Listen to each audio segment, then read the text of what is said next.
창립 28주년에 또 감사하고 기쁜 날인데 오늘 첫 서론을 좀 무겁게 시작하겠습니다. 우리가 다 인식하고 있고 또 조사를 통해 설문조사를 통해서 나온 게 있습니다.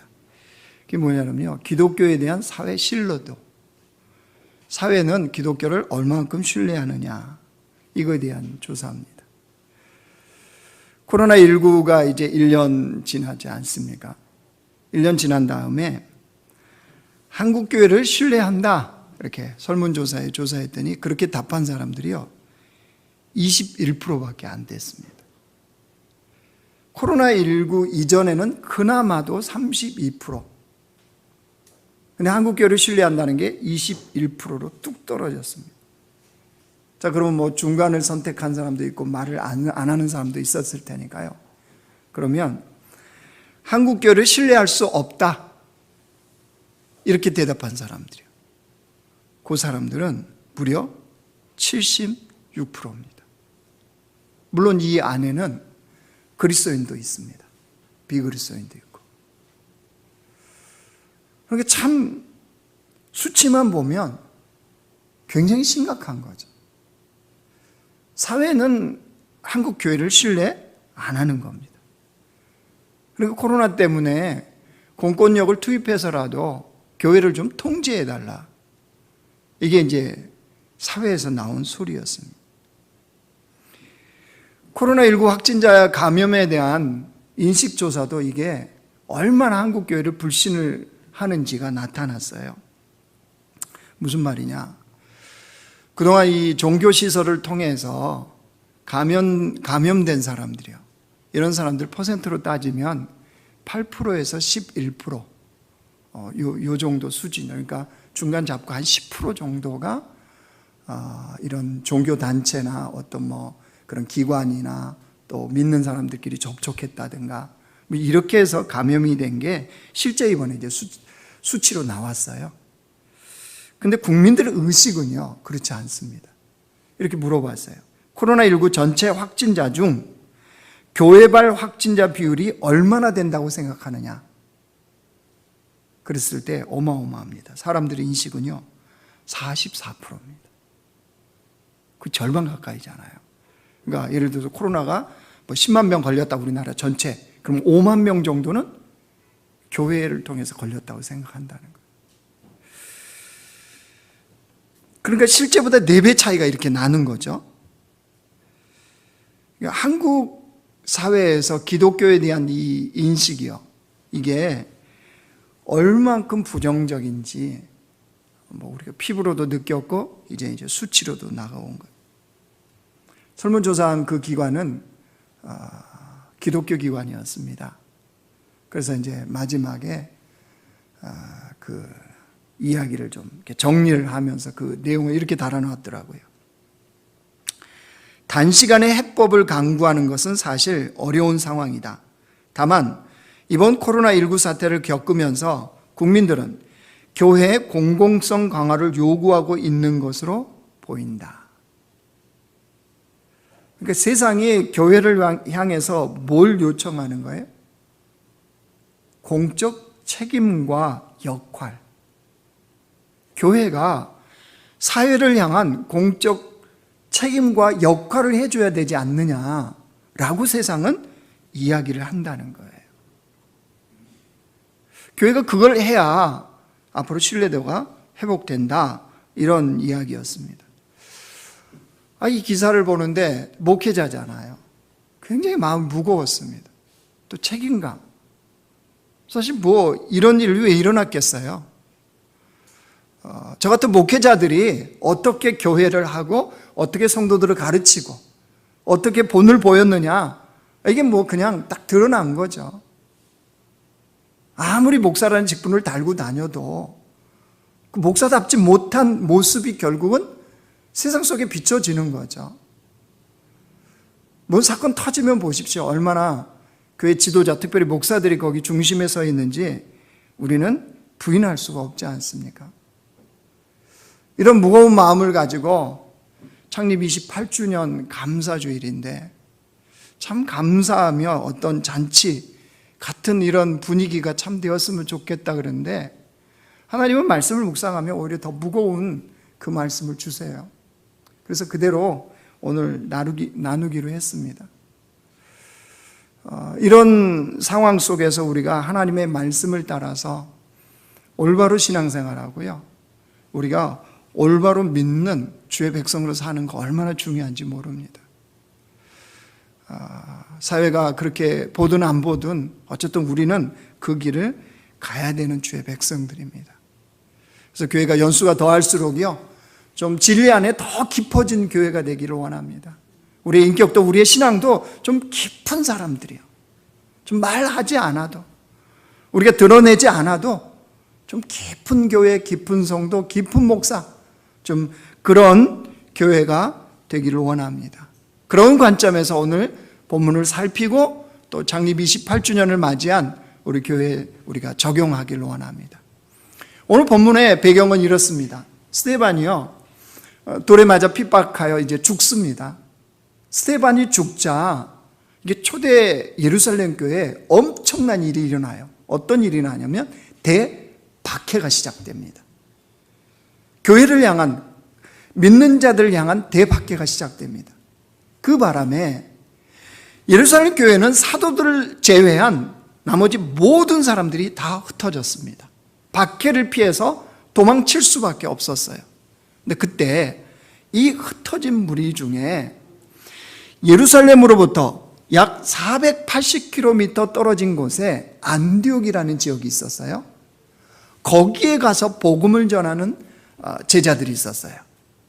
그들에 의해서 안디옥에 복음이 전해졌고 그들이 복음을 받아들이고 교회가 세워졌는데, 이 안디옥 교회는 최초로 세워진 이방인 교회, 이방인 교회 최초로 세워진 교회가 안디옥. 그래서 우리가 안디옥 교회라는 얘기 많이 들었지 않습니까? 칭찬받는 교회, 또 한국에도 예전에는 안디옥 교회라는 이름을 많이들 지었어요.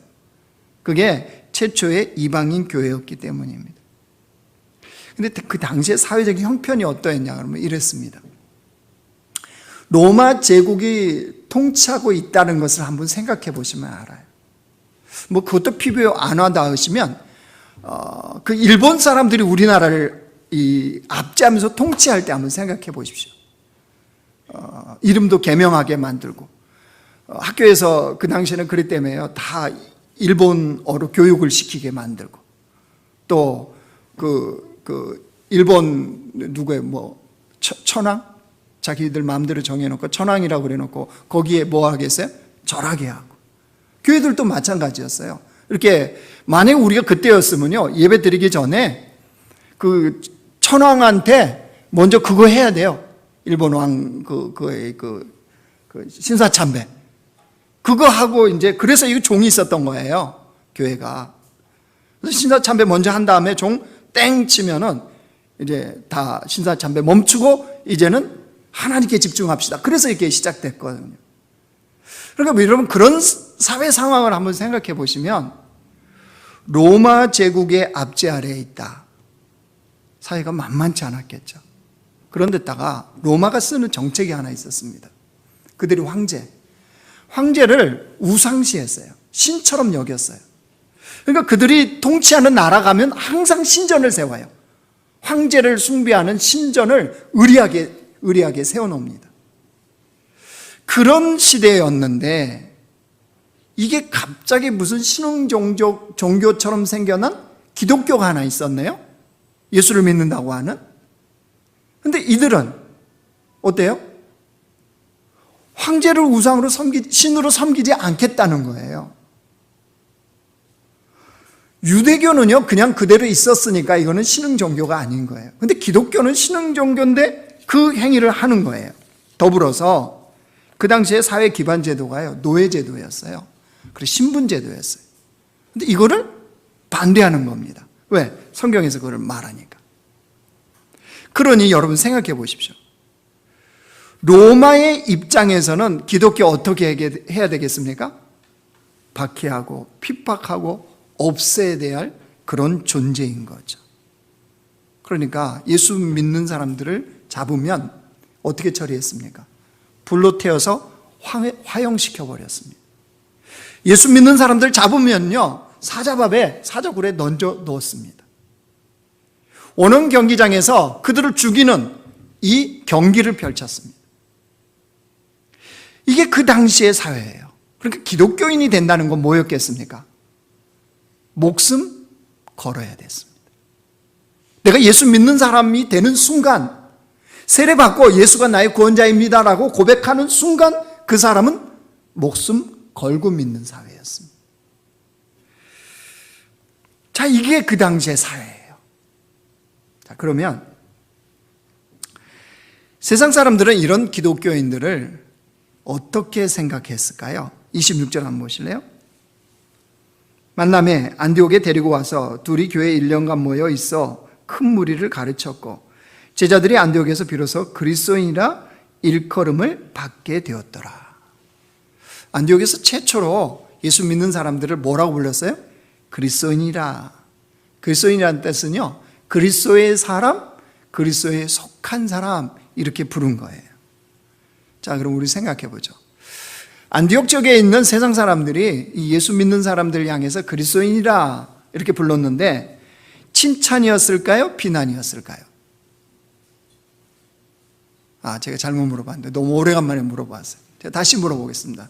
여러분이 고민을 많이 하시고 대답하실 수 있도록 제가 물어보겠습니다. 안디옥 지역에 있는 비그리스도인들이 그리스도인을 향해서 불렀던 이 그리스도인이라고 하는 것은 칭찬이었을까요? 칭찬이었을까요? 네, 그렇죠. 칭찬이었습니다. 당연히 칭찬하는 말이었습니다. 그 당시에 이 자료들을 찾아보면요, 세상 사람들이 그리스도인들, 특별히 예수 믿는 사람들 도대체가 이해할 수가 없었어요. 왜 저 핍박 속에, 저 고난 속에 굳이 저렇게 살지? 왜 저런 삶을 선택하지? 이해할 수가 없었어요. 또 그들의 행동은 어떻겠습니까? 예수를 믿는다는 것 때문에 왜 굳이 저렇게까지 해야 되나? 라고 하는 그런 행동들을 그들이 하기 시작하는 겁니다. 그렇게 세상 사람들의 눈에 비친 이 안디옥 교회 성도들은요, 도대체 이해할 수 없는 그런 존재들이었어요. 그런데 그럼에도 불구하고 그 세상은 안디옥 교회 성도들 향해서 박수를 보냈다는 사실이에요. 왜요? 왜 그랬을까요? 자기들 눈에는 이해가 안 되는데 왜 박수를 보냈을까요? 그들 안에는 이런 말이 오고 갔습니다. 그리스도인들은 뭔가 달라. 그리스도인들은 뭔가 달라. 저들은 그리스도인이기에 가능해. 그리스도인 뜻 말씀드렸잖아요. 쟤들은 그리스도에게 속하였기 때문에 저게 가능해. 이게 그 당시에 세상 사람들이 교회를 보는 관점이었어요. 그러니까 비록 박해를 당하고 핍박을 당하고 죽는 처지에 처해졌지만 세상은요, 그 교회를 신뢰했습니다. 교회에 대해서 매력을 느꼈어요. 즉 그리스도인으로 살아가는 사람들 참 힘들어 보이고 어려워 보이는데 굉장한 매력이 느껴졌어요. 그래서 삶에 대해서 고민이 생기고 뭔가 물어보려면 누구에게 갔는 줄 아십니까? 그리스도인들에게 갔어요. 그들이 인생에 대한 답을 물을 때 그리스도인들에게 갔어요.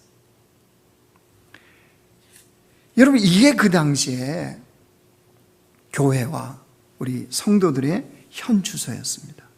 자, 그러면 안디옥 교회는 그 신앙이 어떤 삶으로 드러났는지 한번 보십시오. 27절 한번 보실래요? 그때 선지자들이 예루살렘에서 안디옥에 이르니 그 중에 아가보라나 한 사람이 일어나 성령으로 말하되 천하에 큰 흉년이 들리라 하더니 글라디오 때에 그렇게 되니라. 선지자 아가보가 예언했다는 겁니다. 뭐를요? 큰 흉년이 있을 거라고. 근데 실제 언제 그게 일어났대요? 글라디오 황제가 통치할 때 그때 이 일이 일어났다는 거예요. 실제로 AD 46년에서 48년 사이에 큰 흉년이 듭니다. 이게 이제 역사적으로도 그런 증명이 되죠. 자, 그러면 오늘 본문을 보면서 27절, 28절 보면서 그냥 큰 흉년 들었다. 그래서 안디옥 교회가 부조, 즉 구제 헌금했다. 이렇게 기록할 수도 있잖아요. 그런데 본문을 보면 선지자들이 예루살렘에서 안디옥에 왔고 또 거기에 아가보라는 사람이 있었고 또 성령이 그로 하여금 말하게 했고 또 흉년에 대해서 예언을 했고 이것이 글라디오 황제 때 일어났고 뭐 이렇게 말을 많이 달아놨습니다. 그렇죠? 성경에서는 뭔가 자세히 다룰 때는요 깊은 의미가 있어요. 그냥 다루는 게 아니에요. 특별히 여러분 우리 성경 읽기 하잖아요. 족보 나오면 뭐야 우리 족보도 아닌데 그럼 뭘 누가 낳고 누가 죽고 되게 그러니까 슬슬 읽고 넘어가시잖아요. 그죠? 근데 그 성경의 수신자들한테는 그 사람 이름 하나하나가 어마어마한 의미가 있다는 거 아시죠? 예. 그러니까 그냥 기록한 게 아니란 말이에요. 그러니까 오늘 본문도 그냥 있는 게 아니에요. 그 의미를 우리가 한번 찾아보면 앞에 그리스도인이라 비로소 불렀더라. 이렇게 그게 의미를 또 찾을 수 있어요. 여기서 우리가 아가보라는 사람을 통해서 한번 찾아보죠. 아가보. 어서 들어본 이름 같지 않습니까? 예. 이 사도행전 뒤로 넘어가면 이제 나와요, 또. 어디에서 이게 우리가 잘 각인된 이름이냐 그러면요. 사도 바울이 전도여행을 다닙니다. 그렇죠? 전도여행을 다니다가 이제 2차 전도여행이죠. 그때 깨닫는 바가 있어요. 뭐를요? 주님이 자기를 최종 목적지를 로마로 가게 하신다는 것을 안 거예요. 그래서 바울이 로마라는 목적지를 정해요, 이제. 그러니까 거기를 가야 되니까 이 전도여행을 어떻게 해야 되겠습니까? 빨리 마무리를 해야 되잖아요. 그래서 일정을 어디로 정하냐면 예루살렘으로 정합니다. 예루살렘에 가서 이번 전도여행에 대한 보고를 하고 이제 주님께서 로마로 보내니까 로마로 가려고 하는 여정을 잡아요. 그러니까 이 전도 여정이 이제 빨리빨리 진행되는 거예요. 바쁩니다, 마음이. 그러던 차에 예루살렘을 향해서 가던 차에 사도 바울이 들리는 한 지역이 있어요. 그게 가이사라라는 지역입니다. 그때 아가보라는 이 선지자를 다시 만나요. 다시 만났는데 이 아가보가 사도 바울을 보더니 예언을 해요. 어떤 예언을 하냐면 허리띠 있죠, 허리띠. 허리띠를 풀러서 자기를 꽁꽁 묶어요. 묶은 다음에 성령께서 말씀하셨다는 거예요. 당신이 예루살렘에 올라가면 이와 같이 결박을 당할 뿐만 아니라 환난과 핍박이 있습니다. 죽을지도 모릅니다. 이렇게 예언을 합니다. 자, 그 자리에 사도 바울만 있었던 게 아니에요. 그게 이제 성경 여러분 보시면요, 빌립 집사 집이에요. 빌립 집사, 그 유명했던 빌립 집사. 큰 집을 빌립 집사가 갖고 있거든요. 그 집에 이제 거기 머물 때 그 일이 일어나요. 거기에 빌립 집사의 딸들도 있었고 사도 바울을 사랑하는 사람들도 있었어요. 근데 그 이야기를 들었잖아요. 예루살렘에 올라가면 결박당하고 환난과 핍박을 당한다. 그러니까 어떻게 했겠습니까? 주변의 사람들이. 이들은 사도 바울을 사랑하는 사람들이에요. 그러니까 당연히 눈물로 만류를 합니다. 올라가지 말라. 성령도 지금 말씀해 주시지 않느냐고. 당신 올라가면 환난 핍박 붙들리는데 복음을 위해서 올라가면 안 되신다고. 눈물로 만류를 해요. 그때 바울이 그 유명한 사도행전 21장 이 말씀을 합니다. 보이세요? 우리 같이 한번 읽겠습니다. 시작. 바울이 대답하되 여러분이 어찌하여 울어 내 마음을 상하게 하느냐. 나는 주 예수의 이름을 위하여 결박당할 뿐 아니라 예루살렘에서 죽을 것도 각오하였노라 하니. 자, 이게 무슨 말씀이냐 그러면요, 바울 역시 인정한다는 거예요. 아가보를 통해서 성령께서 지금 자신의 앞길에 대해서, 앞으로 일어날 일에 대해서 말씀해 주신 거 인정한다는 거예요. 올라가면 결박당하고 환난과 핍박당할 거 인정한다는 거, 주님 말씀해 주셨다는 거예요. 그런데 이게 달랐어요. 그렇게 말씀해 주신 이유에 대한 해석이 달랐어요.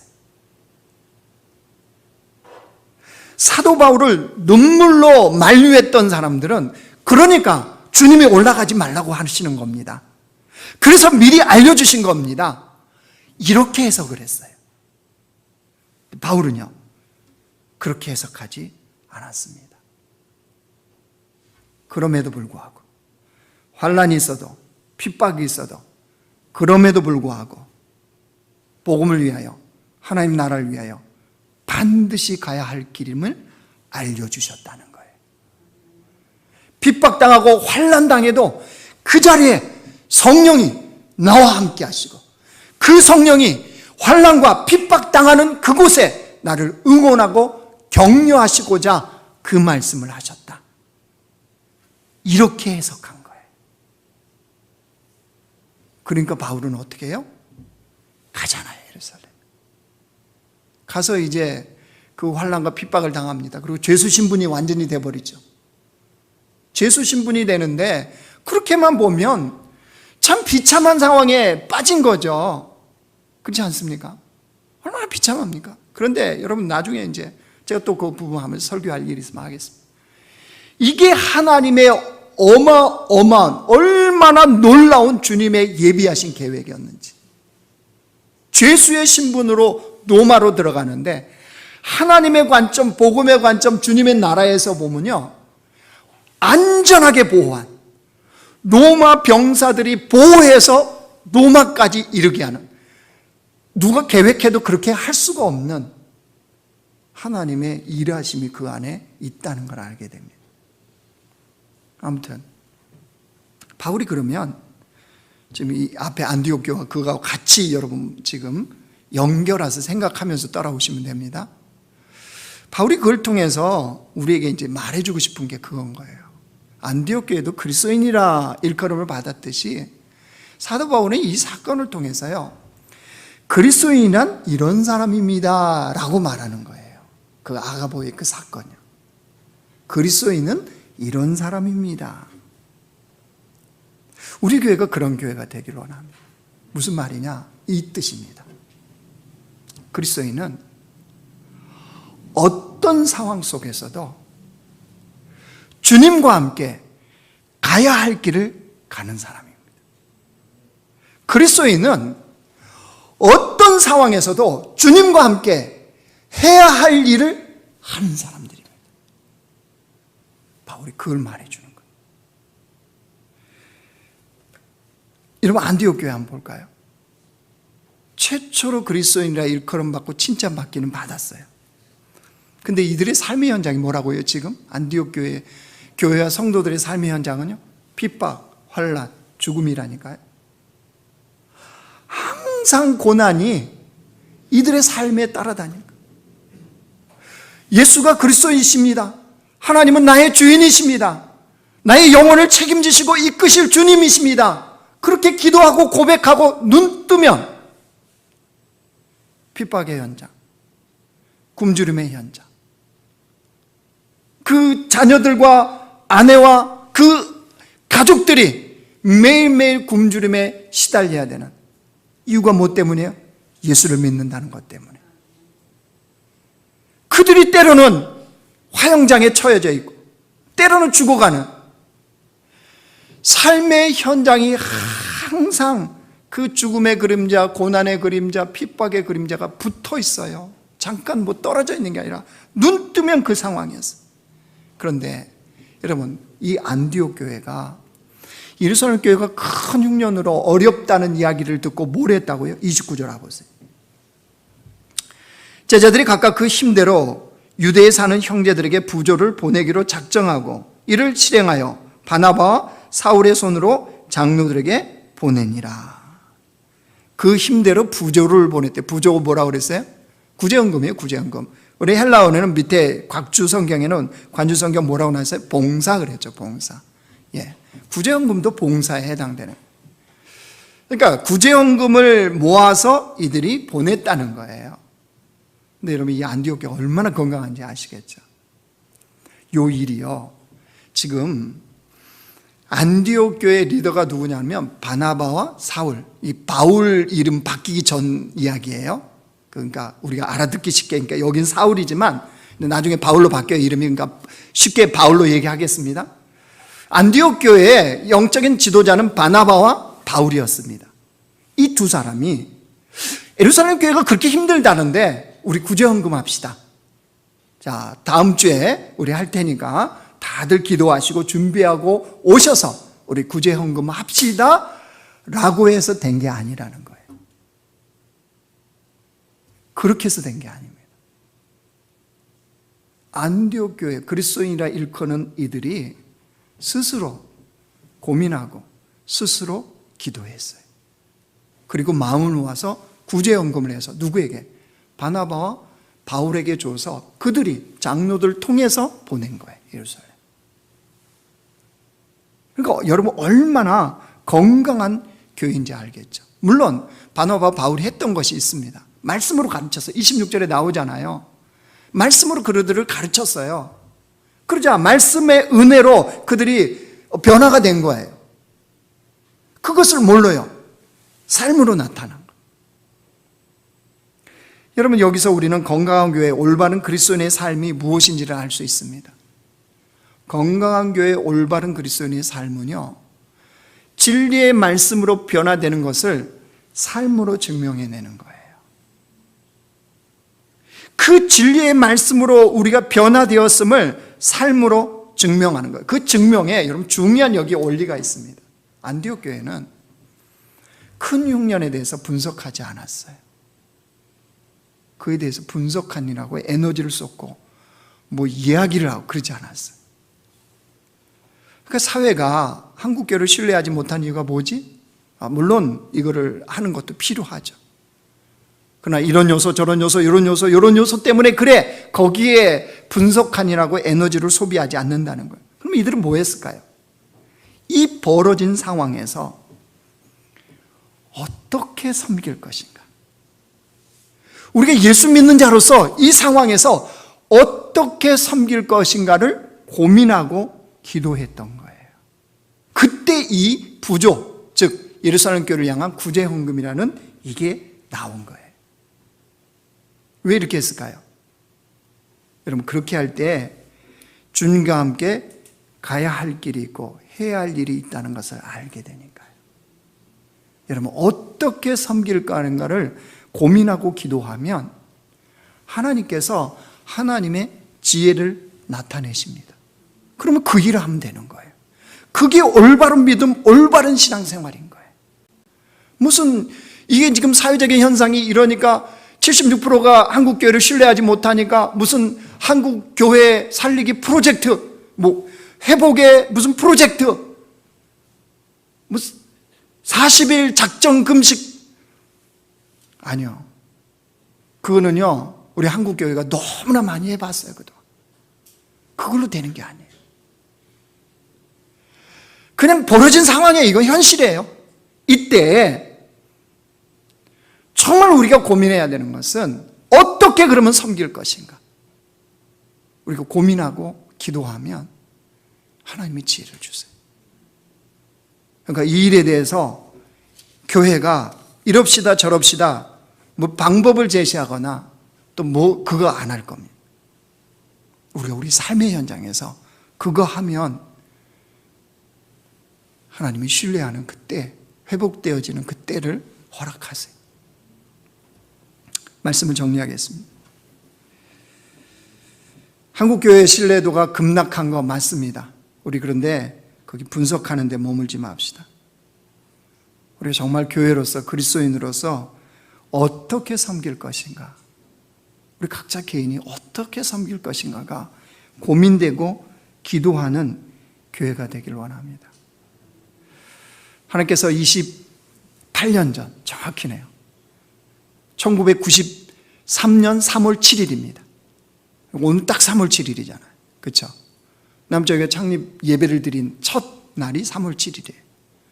28주년이 되는 날입니다. 교회 주인이신 하나님께 감사를 드립니다. 그러면서 우리가 하나님 꿈꾸시는 교회, 정말 남자교회를 세우시면서 주님이 꿈꾸신 그림이 있지 않겠어요? 계획이 있지 않겠습니까? 아니, 하나님께서 창세전부터 나를 선택하셔서 이 땅에 보내시고 오늘날까지 살게 하시는 하나님의 계획이 있지 않겠습니까? 거기에 우리가 합당한 자로 살기로 합니다. 그래서 오늘 창립 28주년은요, 우리가 좀 새롭게 마음을 다잡은, 그렇게 마음을 새롭게 다잡는 시간이 되기를 원합니다. 그래서 신뢰받는 성도, 신뢰받는 교회로 우리가 다시 세워지기를 원합니다. 그럴 때 우리가 주님과 함께 가야 할 길을 갈 수 있고 해야 할 일을 할 수 있습니다. 여러분, 작게는요, 올해 우리가 다짐한 가정교회에서 연결된 선교사님들 있죠? 정말 기도하셔야 돼요. 내가 어떻게 섬길 수 있을까? 기도로 하시는 거예요. 기도로 섬기는 거예요. 기도로. 여러분, 그게 땅끝까지 이르러 복음 전하는 거예요. 무슨 주님이 우리 어디 아프리카에 뚝 떨어뜨려서 복음 전하거나, 아니, 그렇지 않아요. 그 현장이, 내가 기도하는 그 현장이 땅끝이요, 그 현장에서 하나님의 나라가 이루어지는 거예요. 그거 가정교회 여러분 연결된 선교사님 아시죠? 예, 우리 다 선교사님들 또 메시지 나와요. 선교사님들 위해서 날마다 기도하셔야 돼요. 더불어서 우리 이제 여름 선교 축제도 준비되고 있잖아요. 여러분, 담임 목사님 저도 몰라요. 어떻게 될지 모르겠어요. 저한테 방법 없습니다. 아이디어도 없어요. 왜 그럴까요? 팀이 이제 구성이 되면 고민하고 기도하는 거예요. 그럼 저는 분명히 믿는 바가 있어요. 하나님이 하늘의 지혜를 주실 거예요. 기도하는 그 팀에. 분명합니다. 그거 하시는 거예요. 그러면 성령이 이끌어 가실 겁니다. 그 팀이. 그거 하면 돼요. 근데 교회가 1, 2, 3, 4, 5 이렇게 하세요. 아니요. 올해는 절대 그거 없습니다. 그거 얼마나 좋습니까? 주님과 함께 가야 할 길을 가고 해야 할 일을 하는 그런 선교 축제 얼마나 좋습니까? 여러분, 우리가 그런 공동체가 되기를 원합니다. 앞으로 어떤 풍파와 어떤 어려움이 또 한국 교회, 우리 교회, 또 우리 인생에 있을지 몰라요. 분명한 것은 우리가 그리스도인이라는 것은, 그리스도에 속한 사람, 그리스도의 사람이라는 것은 주님과 함께 그 상황에서도 가야 할 길 가는 거예요. 해야 할 일을 하는 거예요. 좁은 길이어도, 좁은 문이어도, 핍박과 환난과 죽음과 같은 어려움이 우리에게 닥친다 할지라도 주님이 함께 하신다면, 주님이 응원하신다면, 주님이 격려하신다면 우리 마땅히 그 길을 갑시다. 마땅히 그 일을 행합시다. 그러면 그 신뢰와 매력은 하나님이 회복시켜 주실 거예요. 우리 그런 건강한 공동체로 세워져 가기를 주의 이름으로 축원합니다.